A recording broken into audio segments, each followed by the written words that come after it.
Més per son Déu té sempre la terra alguna espina. En hàbit pobre, vés-te'm que pel món camina. Un vespre a la cabanya trucava d'uns pastors. Ni llet, ni pa, ni aigua, ni acolliment li daren. Per treure'l de la pleta, los gossos li aquissaren, los gossos lladradors. Un rabadà, tan pobre que dorm a la serena, se lleva la samarra per abrigar-se a l'esquena. Donant-li pa i llet dolça, li diu: «Menjau, beveu».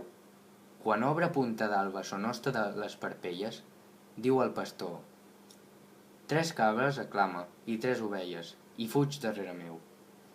Fugí i, veient el pobre davant desaparèixer, mirà la serra.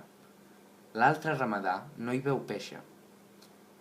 Penyals són les ovelles, penyals los blancs anyells, lo cabridet a Vinyol, lo boc, lo gos d'altura, i llurs pastors, que encara n'entenen la figura.